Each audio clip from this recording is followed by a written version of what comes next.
Okay, good afternoon and welcome everybody. My name is Kristen Biermeyer and I'm the marketing manager for Wagner CPAs, and I'll be your moderator for today's webinar. I'm so happy to have you all join us today for our webinar on accounting and staffing in a remote environment. During the presentation today, any questions you have can be submitted through the Q&A feature that's at the bottom of your screen, and we'll try to address those as they come in or at the end of the webinar. This presentation is being recorded, and I will send you that recording after the event today. Our speaker today is Josh Valla. He is a supervisor at Wagner CPAs. With that, Josh, I will turn things over to you.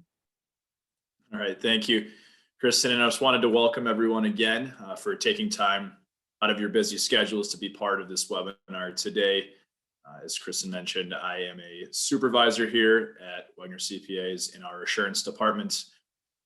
And I've been with Wagner for almost 5 years, working predominantly with nonprofit organizations the last few, specifically our East Coast niche, the greater New York City, Washington, D.C. areas, although I have clients all over the nation. And also have some experience working with some for-profit entities, as well as some experience with individual tax return preparation. And again, throughout the presentation, if you do have any questions, please feel free to place it in the chat. We definitely will save some time at the end to go over any questions and the like. So I believe it's pretty close to almost the day of the 2-year anniversary of the infamous COVID pandemic, world shutdown.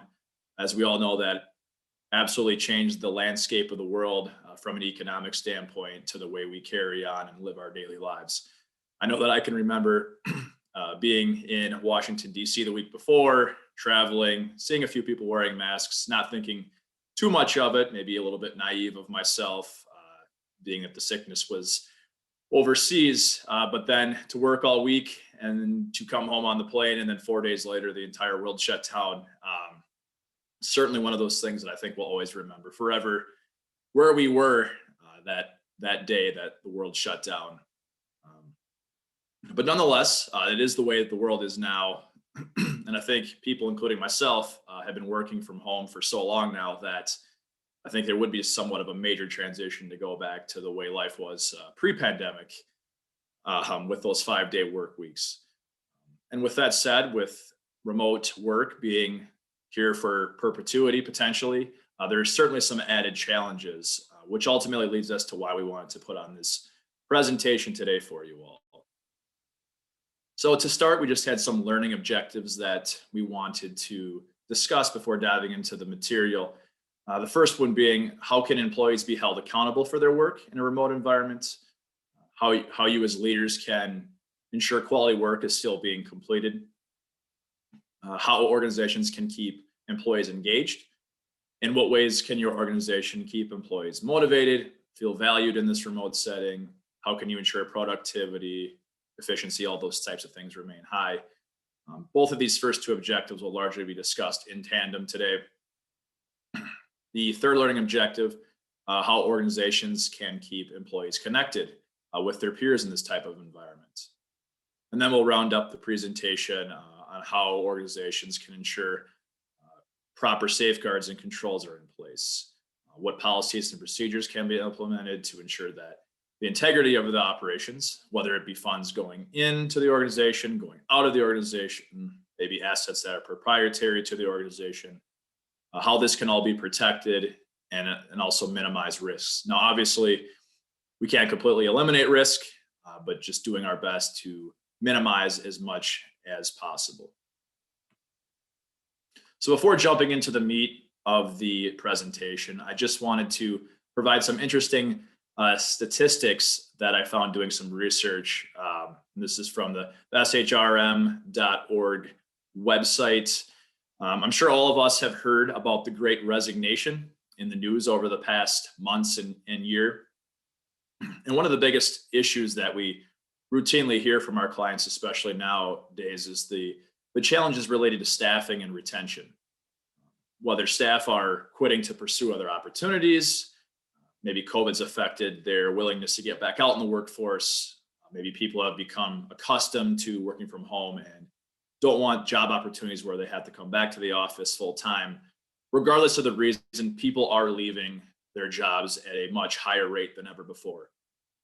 The Bureau of Labor Statistics began reporting the number of workers quitting their jobs monthly in December of 2000. So a little bit over 2 decades of data here that they've been able to look at and analyze. As you'll see some of the statistics on the slide, in December of 2021, so a few months ago, 4.3 million employees quit their jobs during the month, which was approximately 3% of the workforce. When you compare that to the total average month in 2021, 3.95 million employees quit their jobs per month on average in 2021. For comparison purposes, the previous high since the Bureau had begun tracking this was in 2019, where the average month had 3.5 million employees quitting per month. So you can see from the previous high, quite a jump, just under about 500,000 employees on average per month in 2021. So fairly significant jump. And also for further comparison purposes, the lowest year on record since they've been tracking was in 2009, where 1.75 million employees per month were quitting their jobs. And the only other 2 years in the years of tracking that were below 2 million per month were in 2010 and 2011. Now, if those 3 years reflect largely the great impact of the Great Recession on people's decisions to leave their jobs or not. They've also seen this trend continue. It doesn't sound like there are signs of this trend slowing down by any means in the first few months here of 2022. Obviously, we're early on in the year. Things could change, but certainly seem to be seeing this trend continue in the foreseeable future. Now, the other end of the token, I've had numerous clients also comment on how this virtual environment has opened up many new possibilities and potential for untapped talent for hiring. If you think about it previously, if you were hiring and requiring employees to come to the office every day, you were kind of limited on who you could hire. They had to be within commuting distance. In this type of environment, and you're able to potentially hire somebody. Say you're on the East Coast, you could hire somebody in California, which ultimately you can find those much more highly qualified employees. Well, with that said, there's certainly going to be even more added competition for employees by the employer than already we're seeing with staffing issues. So this is ultimately where you as a leader of the organization is going to need to figure out strategies for employee engagement, how to keep them happy and productive, and then facilitate accountability by your employees, even in a remote type environment. So ultimately, what can you do to avoid these massive turnovers in staffing? So I wanted to first discuss some effective leadership qualities and strategies that we see amongst leaders in research. One of our senior managers here at Wegner, Hannah Lanzer, she put on a fantastic leadership and supervision training a few weeks back internally for us all. I personally have had the pleasure of working with Hannah closely over a few years, and I feel like she definitely embodies a lot of these qualities and certainly qualified to discuss on this leadership training. I'm sure there's potentially even people on this webinar today who have worked directly with her and could echo those sentiments. So just go over some of these qualities that effective leaders possess. The first one is being supportive. Ultimately, you are your employees, your staff's cheerleader. You certainly need to believe in them, and they also, more importantly, need to feel that you believe in them. Oftentimes, people don't have that desire to do their best work, especially if they don't feel like they have the backing of their superiors. Being available. So I can certainly sympathize as somebody that in an organization that maybe wears multiple hats, is upper management. You might not think there's enough hours in the day as there is, but just even if it's a half hour, being accessible for staff. Maybe they have some concerns they need to bring to you. Maybe they have some questions, or even perhaps they have some ideas that may be important for improving operations. Just having that extra half hour of availability to make your staff feel like they're valued during the day. Being empathetic, so just being understanding of people's hardships, their daily struggles, things that are going on with their lives, and certainly being understanding of that. Being trustworthy, make it so that your employees feel that they can approach you, they can confide in you without judgment. And even if things come up that are confidential, that you will keep those confidential, and those types of discussions are not gotten out between the two of you. You should be a good listener, seeking to understand people, making them feel like their thoughts are valued, things of that nature. And then finally, just being transparent. I know through research, one of the biggest things that causes stress is uncertainty, people being left in the dark, not sure about expectations, things of that nature. So just being open and honest about maybe the direction of the organization or expectations in general. So now we'll move on to these strategies for effective leadership. So generally there's 3 associated styles of leadership. The first one being the aggressive style of leadership.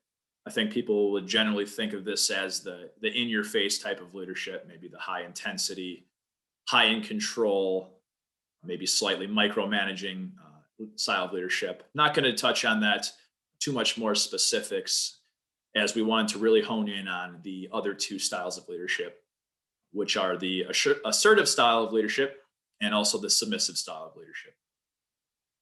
So I wanted to just start with the assertive style of leadership, talk about some behavioral characteristics, some nonverbal characteristics, and then also what employees and others' perception are of these types of leaders. So from a behavioral standpoint, assertive leaders, they often achieve their goals, achieve organizational goals without hurting others and not at the expense of others. So obtainable goals without kind of being cutthroat, so to speak, towards other people within the organization, especially. These leaders are also very protective of their own rights, ideas, values, philosophies, but at the same time are equally as respectful of other people's rights, values, beliefs, and know that that needs to coexist and can be helpful sharing ideas between the two. I'm sure everybody knows that you're rarely to go through an entire career without being somewhat feeling different than happy. So taking those emotional feelings and being able to constructively and effectively express them to others in a manageable way. And then ultimately, these leaders can also make choices. They're confident in the choices they make, and they take responsibility for them, including the consequences, whether it be a positive consequence or a negative outcome. They certainly can own up to the decisions that they made and back those decisions. From a nonverbal standpoint, these leaders tend to have excellent eye contact when they're addressing whoever they're talking to. In terms of posture and spatial distance, a very relaxed, upright, confident posture. No fidgeting with, say, pens on the table or their clothing.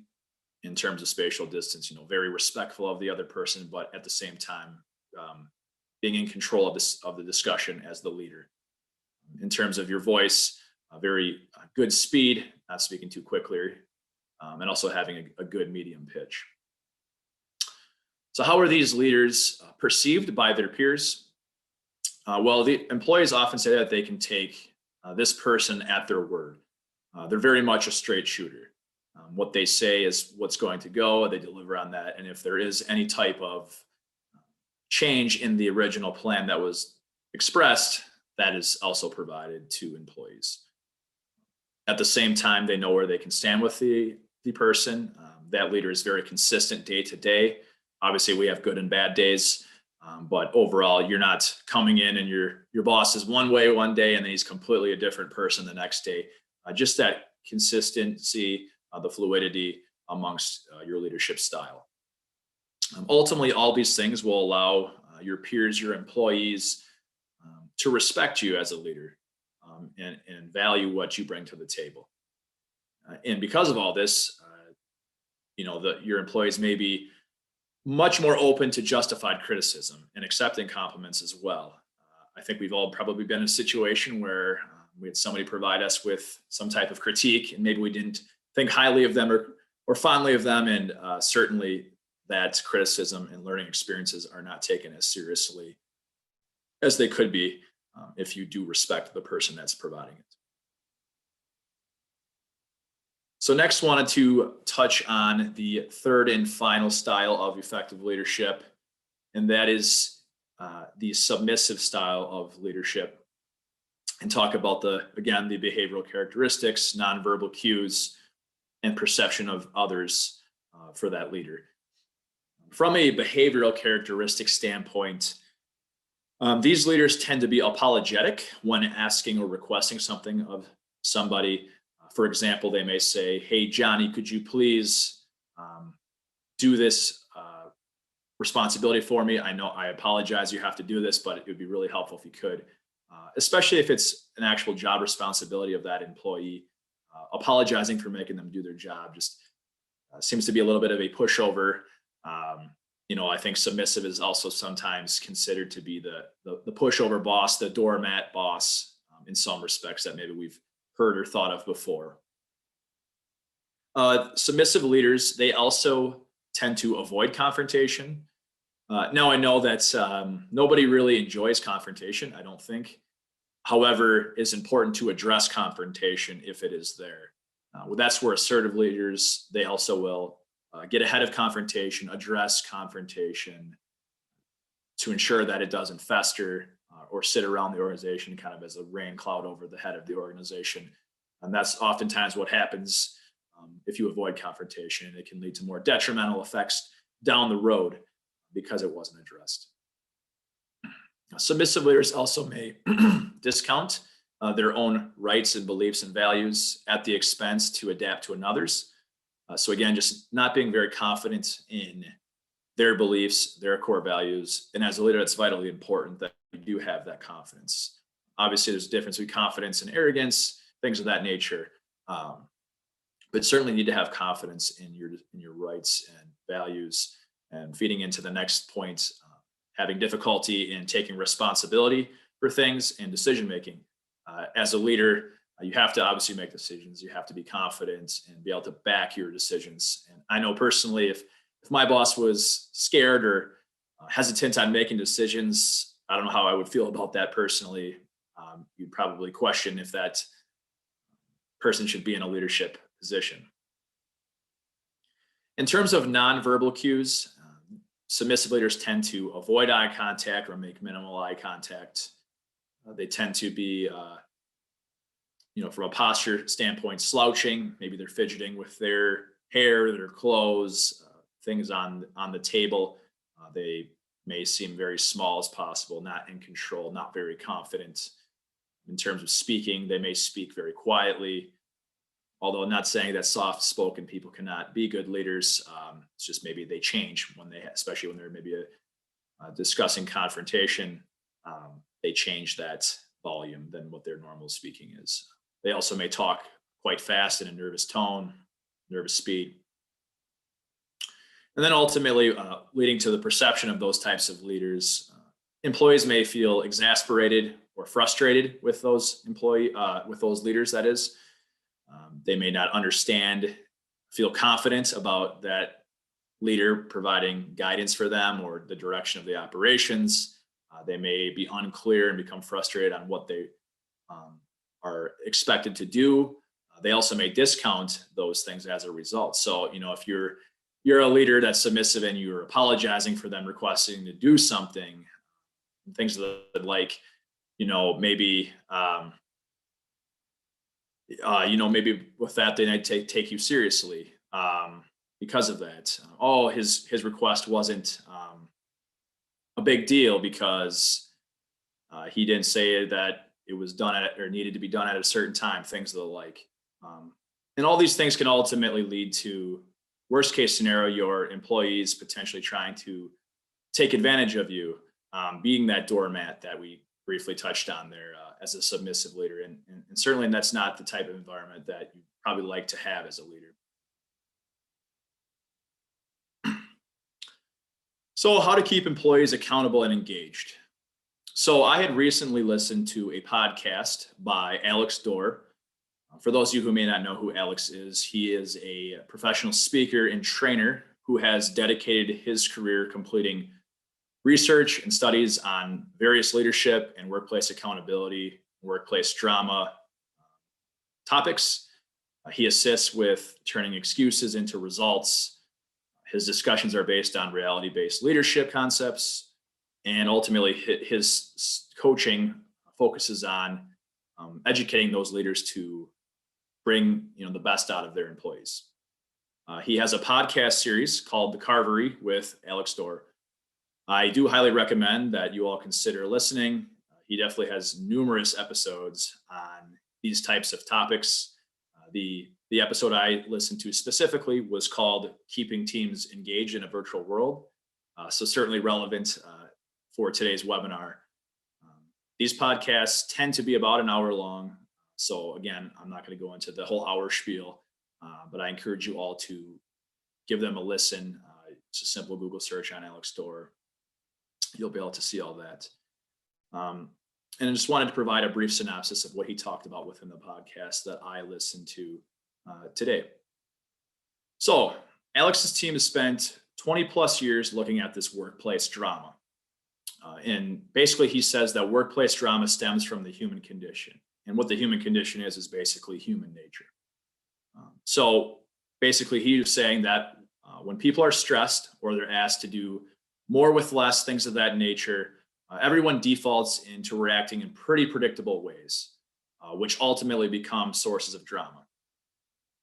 Now, according to Alex's research, one of the 5 main sources of drama is upper management's over-rotation on trying to figure out how to engage its team members. This concept is that leaders over-rotate so much on what they can do to try to engage their teams versus focusing on coaching up what the responsibility of the employee to maintain their own engagement is. And without that accountability from the individual employees, that can lead to entitlement by employees. Definitely something that I think is a unique approach that I don't know if is as common or thought about. So we'll dive deeper into that here and also touch a little bit on how leaders can coach their employees on this aspect of taking accountability for their work. So Alex discussed an interesting case study that happened where the leader of an organization, we'll just call her Sally for this example, had her compensation tied, her bonus tied to both performance of her team and also engagement overall of her team. In reality-based research, Sally went through this as well. She understood that both engagement and happiness is a choice. So ultimately she was thinking, how could I be responsible for the engagement of my team members if that's truly each employee's individual choice? So she did some further research on this approach and discovered that the level of accountability taken by an employee for your circumstances ultimately drives your results and your happiness. As such, she decided to take that approach of coaching up accountability for her employees to take responsibility rather than doing what I think most would default to fixing level of engagement by employees as a manager, such as providing all additional materials, maybe providing additional perks in the break room, things like that I think we would normally associate with trying to engage employees. So she was a leader for 3 years. After year 1, results, performance, all of that were up, as was engagement. That was high. So year 1, all is good in the world. Best case scenario, results, performance is all up, engagement's up. Great. Year 2 is where it started to get interesting, and I think it's kind of a fascinating thing to discuss. In year 2, results stayed up, performance was up. However, engagement began to decline. And as a result, when she came around for her bonus, HR and her bosses, said, "Hey, what are your plans to increase engagement? Because that's tied to your bonus directly." And engagement went down this year. And being that what Sally had been researching, she had told everybody that she wasn't going to do anything different because she knew through her research that the most disengaged employees also are the lowest accountable employees. And generally, they won't want to step up. And she's hoping that ultimately, if it got worse enough for those employees, they would leave on their own. And this obviously confused HR and her bosses, as again, that traditional thought as to what can I do to fix it as management? What can I do? What can I do to change the circumstances around the issues? But Sally knew one thing that was important, according to Alex, and that was you cannot please both a high accountable employee and a low accountability employee at the same time. It's just very different styles and thoughts amongst people. It's just not possible. So as a leader, there's a need to avoid upsetting the wrong group. So therefore, you as a leader must figure out how to differentiate people and essentially, feed the people that you want to reward. And that is, in this case, the high accountable employees. And as a result of that, high accountable employees, their performance, their results would continue to skyrocket and increase. And the low accountables would tend to be weeded out and not like that type of environment. So what happened then in year 3 of her leadership? Well, after differentiating further some of the high and low accountables of the employees, results were off the charts for the organization. Those that were low accountable employees left the organization and went to competition, which, being low accountable, results were not as high either for those competition. They also then looked to hire those with a high accountable mindset, and engagement ultimately began to rise. And that's because it's human nature. High accountable individuals know that happiness and engagement is ultimately their choice. So in summary of that whole case study, accountability is truly the driver of engagement, and it is important that leaders focus on their energy on coaching accountability versus trying to perfect every single aspect of employees' needs. So now we do this at Wegner, and I'm sure many organizations do. It is important to at least hear from every single person within the organization often, and to solicit that input. However, per Alex's discussion, there are 3 main flaws that often occur when organizations seek input from employees related to engagement. The first flaw is treating all employee responses the same. So leaders cannot listen to employees and have each response carry the same weight. The feedback from the high accountable employees should be weighed heavier than the low accountable employees. Now, I'm sure what you're probably all thinking is, well, isn't that playing favoritism to certain employees and things of that nature? What the reality is assuming that these differentiations are done for the right reasons, the reality is differentiations occurring every day in organizations. When you provide wage raises to certain employees, when you promote certain employees, when you hire new employees from a pool of applicants, these are all certain things examples of things that are differentiations within an organization. So it's not like differentiation is not a thing that happens within organizations. And this differentiation between input is just another thing that needs to be done. The second flaw that they see is trying to create the perfect circumstances for all employees that will drive engagement. So we briefly touched on this already. But again, going back to that human condition, when humans experience change or uncertain times or added stress because there's less time, resources, people, many times I'm sure we've all done it. It's human nature to start to fantasize about maybe quitting the job, finding a new one, maybe retiring early, things of that nature. However, you don't just act on that all the time. So you still show up the next day and you collect a paycheck. And this is what Alex calls passive disengagement. As mentioned earlier, engagement is ultimately a choice of an employee, and choosing to disengage is just another choice of that. When we choose to disengage, it's human nature to not feel very good about disengaging from something. And that's where we start to create those excuses for why we disengaged. Oh, we didn't have the materials. Oh, we didn't have the time, etc. And then that's where you may, vent to your peers as a quick kind of fix for these issues.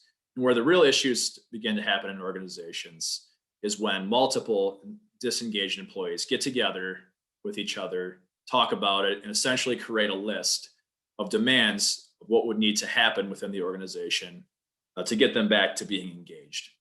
And then say they bring that to management, it may oftentimes sound like this. We're all in to do XYZ as long as you do XYZ. You perfect our circumstances. You do this, you provide us that, you do this and that. And what's just common, especially in this type of environment where it's already difficult in staffing and retention, out of fear, those leaders then will take those demands and try to perfect every single thing, thus over-rotating for each employee. Now, the odds of the leader fixing every single thing that's on this list, especially in the short run, extremely unlikely, which can ultimately lead to feeling more fuel in the fire of unhappiness and justification for potentially quitting or disengaging further. So Alex's position is, what if leaders worked on changing the mindsets of employees instead of perfecting the realities? When in actuality, it's not likely that you can perfect everything. And it's not about people being bad people. It's just the human condition to, when times get tough, stress, etc., to disengage. So the final flaw is that engagement alone drives results. But growing accountability through coaching brings happiness and results. So the key is that if you over-rotate as a leader on engagement without that foundation of accountability, it will then create that entitlement. And for example, that'll be where an employee says, here's this list of things that need to be fixed, and I'll be good. The leader spends all this time fixing everything to address it all. Well, then maybe the employee has something new, and this is why they're not engaged. And then you can spend a lot of time, and it's a never-ending cycle to fix things and try to get people engaged. It's like trying to hit a moving target. So another great example of illustrating some of these points further was the example of Yahoo in the 1990s. So at the time, Yahoo was one of the first companies to really allow any employees of any kind work from home abilities. And there was this group that they deemed to be kind of a dream team that were getting incredible results. And this dream team was full of highly accountable individuals. Well, as you can probably imagine, word got out within the company that there were certain employees being able to work from home. So what did Yahoo do? They were scared to lose employees. They allowed everyone to work from home out of fear of losing those employees. Well, then what happened to results? Shortly after that all went that way, results tanked, declined. And in response to that, Yahoo then brought every single employee back to the office, including the high accountable individuals who were doing an incredible job working from home. Well, then the response to that was those highly accountable individuals that really boost performance then quit to work for an employer who would let them work from home. So this again kind of further emphasizes that differentiation in the workplace of what is important and discussed earlier. And again, it's differentiation, not playing favoritism and things of that nature, but using this as a tool for the right ways. So Alex goes on to say that ultimately accountability is a mindset and not a skill set. And this mindset can be developed through good coaching. Highly accountable people can self-reflect, and they feel that they can control their destiny to some degree and at least make some type of impact out of any circumstance. During the research that he's completed, there's come to be 4 factors of accountability. And each one of these factors builds on the other as a pillar. So the first factor of accountability is commitment. And then commitment is one's choice to buy in regardless of the situation. People who are very committed realize that not everything's going to be perfect. They're realistic that some things could go wrong, but by and large, they know the big picture and what they're trying to get done, that they'll still be all in. And as a leader, you can't force someone to buy in. You can only ask for it. So Alex goes on to discuss, he'll go up to his employees and say, hey, Shirley, we're going to do this project. What is your level of commitment here to doing this project? And maybe Shirley says 3 out of 10. Well, Alex will come back to say, well, what can be done that we could get you to a 7 out of 10? And basically, what Alex is doing there is to provide the employee with the self-reflection and figure out, what can be done that can get them to buy in more. And ultimately, once someone then buys in and has the commitment, the next pillar comes resiliency. And resiliency being having the ability to stay the course in the face of obstacles and setbacks. Once you're able to be, you're committed and you're resilient, the next pillar is ownership. It's that sense of pride to do the job well, get it done timely, and the best of your ability. And upon all 3 of those pillars comes the final pillar, where there's continuous learning. People begin to use their successes and ultimately their failures as fuel for future success. Now, oftentimes, getting somebody to be committed, Alex said that the phrase that is common is, I'll do this as long as this happens. But is that person truly committed? And that's where he says that conditions to that phrase are the biggest eroder of accountability and hindrance. As I'll do this as long as X. Well, if X happens, are you going to really do it? And that's, ultimately where those conditions become the issue. So Alex then gave an example, albeit a very small scale example, but his employers wanted them to try meditation. And basically Alex said in his head, I'll meditate as long as I don't have emails to read in the morning, I don't have to prepare for a speech, then I'll meditate. Well, is Alex truly committed, assuming those factors occur? Well, in terms of resiliency, he said that morning he got up, he saw he had a bunch of emails to read and respond to, he had a talk the next day. Do you think he meditated? And no, not at all. So truly not committed with these conditions there and those obstacles that came up. In terms of the ownership standpoint too, he said that his boss asked him if he had started meditating, and he said immediately, I took kind of offense. He said, is anybody else doing this? So basically, not taking that ownership, that sense of pride to do it. Is everybody else doing it? Type of deal. So how as leaders do we coach this accountability that Alex is talking about? Because I know it certainly was a foreign concept for me when I was listening to the podcast, and maybe new for a lot of you listening as well. First thing that Alex says is you need to coach your employees with empathy. You need to understand where they're coming from when they provide you those conditions, assuming, I can do this if. You need to understand where they're coming from, sympathize. Maybe there's things going on in the personal life, there's struggles. You need to understand those things first and foremost, because if you don't come off empathetic, and you're just basically like, oh, you write off what they're doing, they're certainly not going to want to buy in to being committed to a project. And then ultimately, after you're empathetic and understanding where they're coming from, utilizing the given that response, as that's an effective way to get employees accountable for their task, kind of that call to action. So I'll provide you an example that Alex had provided. So let's say an employee says, yeah, we're all into this project, assuming we have enough time.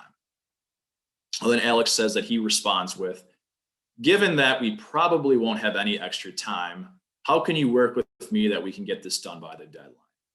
So this is ultimately that call to action, that call to greatness, thinking about, what can you do to at least get your part done? Get people into that self-reflection on what they can do for their part. So going back to Alex's meditation example, if his boss were to say, given that you have emails and are nervous about your speech, you need to prepare for your speech, how can you still meditate during the day?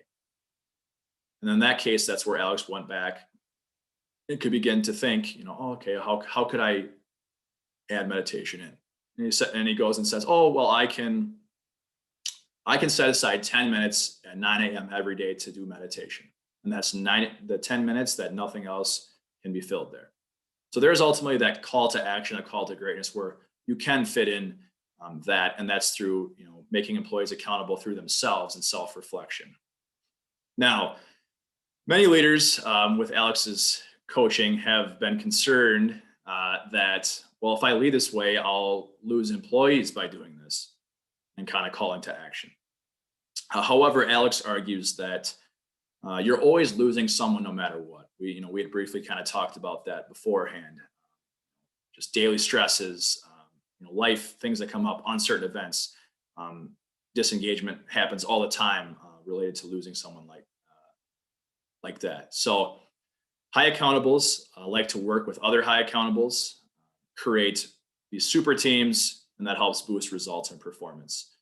Low accountable individuals tend to assimilate with other low accountable individuals and come up with circumstances and reasons why they cannot deliver.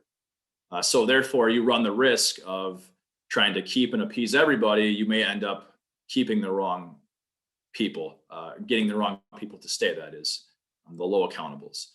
So when it comes to coaching, you ultimately have to listen to your people, have empathy for your people, and then call them to action. Things such as saying, what would greatness look like to you in this workplace, and bouncing it back to them. And then they may say things, what would make the workplace great? And then if you say, well, what would you be willing to do to help us in achieving that? Kind of that brainstorming of what can be done to achieve that. And then ultimately finishing with, as the leader, with my access to decision-making resources, what can I do as your leader to ultimately support those things? And that's where that shared accountability comes from. It's not all pushing it back on the employee and saying, you're the reason why things are tanking as a leader. You're trying to work together to solve the common goal and facilitate those self-reflections within the individual versus trying to directly fix every little thing that an employee brings to light as why they're disengaged. You're working together, collaborating, which ultimately will save you as a leader time and be more productive as the employee is getting a lot of input into that. So how to keep your employees connected. We're going to shift a little bit here. Some of the strategies that we utilize at Wagner here, which I think have been effective, are virtual lunches and happy hours once a month, grabbing your favorite beverage, just getting on a Zoom call, talking with your peers. Could be about work and struggles you may be having there, but also just things that aren't work related. Similarly, I know we had a virtual event outside of work hours. We had, I believe it was some individuals did a wine and chocolate pairing event where they had those items delivered to them. And somebody came on and did some pairing events, just a way to bond and connect socially with your coworkers in a non-work setting, which is great to build those connections. We also have monthly coffee connection hours between departments to talk about anything that's going on. Weekly or bi-weekly check-ins with direct supervisors to air out any concerns, discussions, and then also employee surveys that are utilized to kind of just gauge where people are. Again, going back to what we talked about before, and utilizing the survey results effectively as a leader, as we mentioned. So finally, just wanted to take some time and to discuss how to maintain proper safeguards in your remote settings. So the first way to maintain proper safeguards is to develop a culture of doing the right thing, the control environment. So this control environment must establish behaviors that are conducive to ethical standards, and that right there starts at the tone of the top. So you as upper management and the leaders of the organization must be the first ones to act with integrity, as your employees are going to observe those behaviors and then ultimately likely follow those behaviors. So if you have an upper management position that may be skipping out early on days, not letting people know that they're leaving for the day, maybe not following policies and procedures, maybe they're overriding checks and balances in place, ultimately employees will see that and begin to think that that's acceptable behavior. So certainly from the tone at the top, you need to set that precedence. In terms of established policies and defined roles, when employees are hired or they're promoted, or even if just job responsibilities are shifted, providing those clear expectations regarding the tasks to be completed and who completes them. These defined roles then are developed within the hierarchy of the team. Everyone becomes aware of what their responsibilities are. Going back to that transparency, there's no feeling like you're in the dark. What's expected of you, and operations can run smoothly. And the last thing that I wanted to just touch on, which I don't think is always thought of, is just to establish a system where employees can bring any wrongdoings to light without facing serious repercussions. So the classic whistleblower and retaliation issues. Oftentimes we see that if those things come to light, the individual, especially if the wrongdoing is involved with upper management, may be afraid to bring it to light at the risk that they may be fired or something of that nature. So just providing a way for employees to provide anonymous tips for any potential issues is often an effective source to getting information. So now I just wanted to go over some controls. If some of you attended my roundtable from last summer, we briefly discussed on internal controls in a remote environment. I wanted to just reiterate some of those important points along with some new information, as these sound internal controls are vital to the integrity of the organization's financial information. So from the cash receipt side, the biggest risk to an organization regarding cash receipts is the misappropriation of funds. And this is largely related to unsolicited funding or just small donations from individuals. Oftentimes large donations from foundations and corporations are discussed ahead of time. Maybe there was a proposal submitted, you receive a grant award letter. It's much more difficult to misappropriate those funds as they're largely expected. Pre-pandemic, a good control that we always recommend was for the receipt of funds was to have the mail opened in the presence of multiple individuals, those individuals creating a check log for the checks that came in, and then having the employees initial that log. In theory, both employees could collude and steal a check, but by and large, it's a deterrent control where one individual is likely not to try to take a check if there's another one watching and opening the mail with them. So as operations became remote for many organizations, we've seen some changes in that. We've seen some organizations where only one employee goes in to get the mail from the office or the PO box.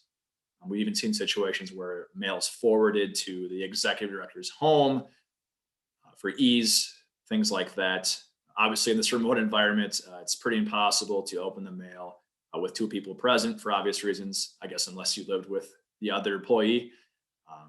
But basically, to mitigate that risk in a remote environment, we do have one suggestion, and that's potentially implementing a lockbox. For those of you who may not know what lockbox banking is, it's a service provided by your bank where checks and payments made to your organization go directly to a PO box that the bank is the only one that can access those funds. The bank then retrieves the payments, processes them, and deposits the funds directly into the organization's account. Then the bank will then provide copies of the deposit and the checks to the organization.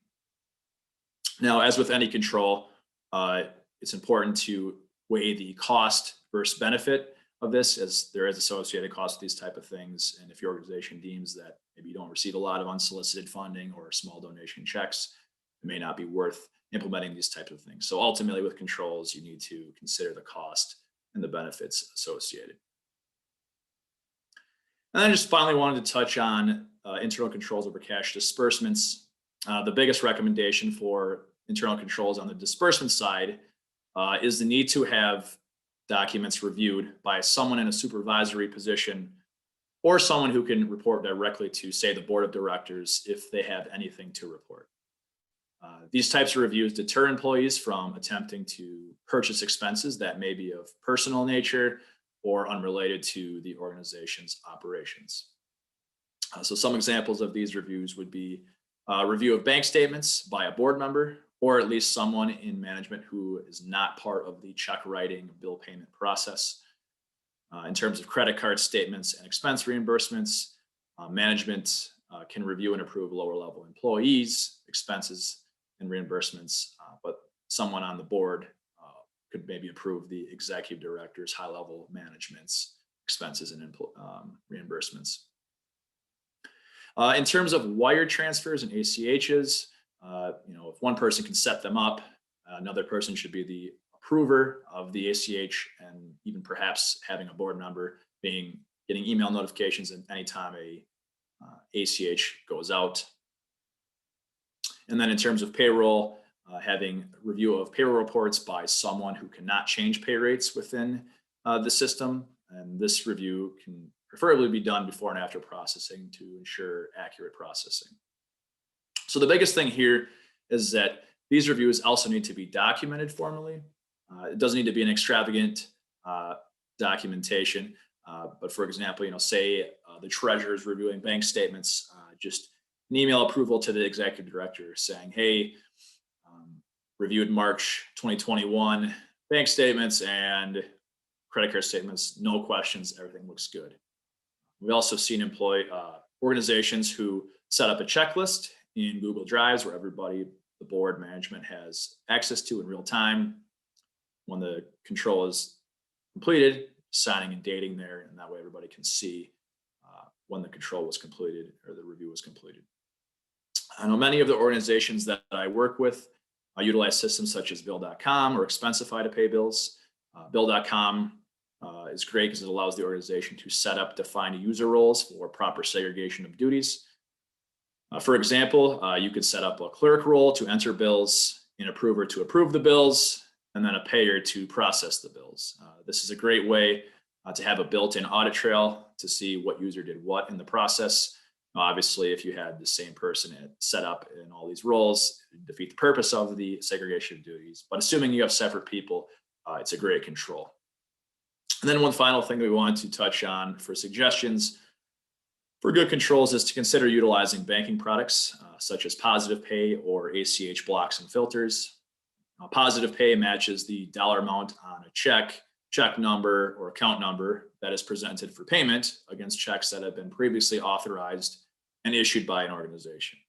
If those components do not match up, the check is then not paid. In terms of ACH blocks and filters, ACH filters, they reject ACHs for unauthorized third parties. ACH blocks prevents all ACH transactions. So with that, that concludes the presentation. Kristen, is there any questions as we went through the slideshow and presentation? Yep, we did get a couple of questions in, Josh, in both chat and the Q&A. Okay. First one I have is, do you have examples of employee surveys? That is a good question. I think there's potential that we may have some on our website. I would have to check on that, so it wouldn't quote me on that, but certainly could follow up on that with people within Wegner to see if we do have those type of documents that we could send over, or you could review on the website. I could certainly follow up on that. Okay, thank you. Lori, to answer your question, yes, the slideshow will be available. I'll send that to you with the recording later on. The next question I have for you, Josh, is under what conditions would an organization ideally take responsibility for disengagement? Sure, that's a good question. I think to some degree there should be. I mean, I think when you're talking about Alex's, coaching style, I think it's very unique that I'd never thought of. And yeah, I would agree that in terms of disengagement, if you're just a leader who doesn't value their employees, and employees are disengaged because you're just not willing to listen either, certainly I think that is something that, as management, you really need to take a look at. Maybe that's ultimately where monitoring, if, for example, like the board of directors, if they're, involved in seeing, performance and such, maybe that's something worth a talking point amongst board of directors. Maybe if you're going through an audit, that's something that can be discussed too, ways for that. So yeah, there certainly needs to be some ownership amongst management as well, but it's more of just a change in philosophy on engagement versus just trying to perfect everything as we talked about. Okay, thank you. Josh, what is the title of Alex's podcast? Yes, so it's the Carvery. So I believe it's spelled CARVERY, and then it's Alex Dorr, so ALEX, and then Dorr, DORR. You should be able to Google him pretty quickly. He'll be, the first things that pop up. His podcast is, I think, like the first in line on a Google search. And again, he's got several podcasts on these types of things. So certainly recommend taking a look at those. Perfect. What is the most common thing you see organizations getting wrong with their internal controls in remote environments? Sure. I would say that inherently it's kind of become more prevalent is just the, because of circumstances, we oftentimes as audits may say, recommend the cash receipts being open. You only do it with one person living in, your house or wherever you're getting the mail. So that's oftentimes where we're seeing a lot of recommendations about lock boxes. However, I know there's conditions and circumstances where it just doesn't make sense.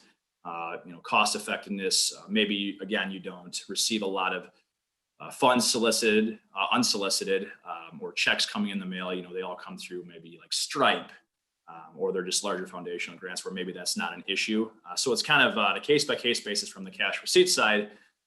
From the cash disbursement side, I think the biggest thing is usually just the tandem. Sometimes maybe there is the review of statements, but there's no documentation. So in theory, how would anybody know that those reviews are in place? I mean, you can write in a manual that so-and-so does a review, but if it's never actually happening, the risks are elevated and are still there. So definitely documentation of actual controls that are in place is what we see quite a bit. And then also just sometimes this is largely applicable for maybe smaller organizations where staffing is limited or whatnot. It's just those actual like supervisory reviews. So, sometimes we may see the executive director wears 95% of the hats in the organization, and they're doing everything. Well, in theory, that person could misappropriate funds or push through expenses that aren't for the organizational purposes. And if, say, the board's not reviewing anything, or another person who can report directly to the board, in theory, they could get away with misappropriating funds and nobody would really catch it. Now, obviously, if it was half the budget, the board would probably see that in financial statements, but, say it's, money here, money there, that may be the issue. So ultimately just kind of having those reviews of, the top members of upper management and having like the board be active or somebody who can report to the board, providing those reviews directly. Thank you. And there's just a couple minutes left in our time here. And I did have one more question come in. It's how to talk with staff after colleagues are, is that terminated? Okay. Yeah, I guess my thinking here is maybe I guess I'll approach it from two ways. Maybe from an exit conference standpoint, I think exit conferences, if an employee is terminated, I guess given the circumstances, it's probably valuable to just kind of see where that employee, why ultimately they're leaving. Maybe has nothing to do with the organization. They just want something new, or they're moving somewhere else, or whatever the case may be. I think those are of good value. I know that some organizations that utilize those. In terms of employees that are terminated, talking to them afterwards, I don't really know exactly what we're talking about in terms of that. If there's follow-up, hopefully that exit interview is kind of what was being asked there. All right, well, that's all I've got for you. Thank you so much, Josh, for sharing all of your expertise with us today. And thank you, everybody, for joining us on this webinar today. We appreciate it. Hope you have a great rest of your day. Thank you. I'll take care.